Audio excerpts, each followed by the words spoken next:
নমস্কার বন্ধুরা, বাঙালির হেসেলে আপনাদেরকে স্বাগত জানাই।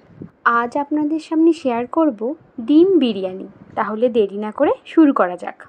প্রথমেই চালটাকে ভালো করে ধুয়ে ভিজিয়ে রাখলাম।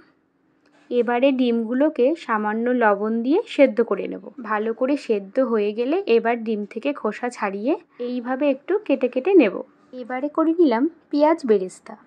কড়াইতে সাদা তেল গরম করে হলুদ, লবণ, সামান্য কাশ্মীরি লঙ্কার গুঁড়ো দিয়ে ডিমগুলো ভালো করে লাল লাল করে ভেজে নেব।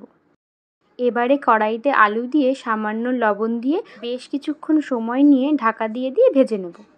আদা, রসুন আর কাঁচা লঙ্কা দিয়ে সুন্দর একটা পেস্ট করে নিলাম। কড়াইতে তেল গরম করে গোটা গরম মশলা, তেজপাতা, শুকনো লঙ্কা ফোড়ন দিয়ে দিলাম। ফোড়নটা লাল লাল হয়ে এলে দিয়ে দেবো বেশ কিছুটা পরিমাণ কুচানো পেঁয়াজ। পেঁয়াজগুলো যখন হালকা ব্রাউন কালার হয়ে আসবে তখন দিয়ে দেবো বেটে রাখা মশলা। তারপরে দিয়ে দেবো গুঁড়ো মশলাগুলো। প্রথমেই দিয়ে দিলাম জিরে গুঁড়ো, হাফ চামচ ধনে গুঁড়ো। একটু কষিয়ে নিয়েই দিয়ে দেবো বিরিয়ানি মশলা। বেশ কিছুক্ষণ ভালো করে কষিয়ে নেওয়ার পর দিয়ে দেবো ভেজে রাখা আলু। দুই একবার উল্টে পাল্টে দিয়ে দেবো গরম জল।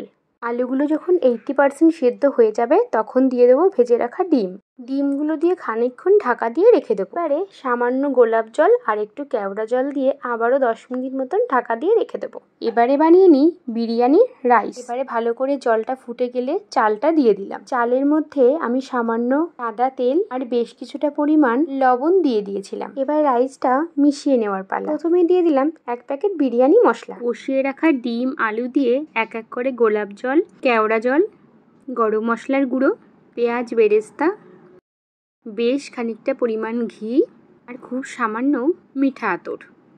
এবারে খুব ভালো করে মিশিয়ে নিলেই তৈরি হয়ে গেল অসাধারণ স্বাদের ডিম বিরিয়ানি। রেসিপিটি ভালো লাগলে লাইক, কমেন্ট এবং শেয়ার করতে কিন্তু ভুলবেন না। ধন্যবাদ।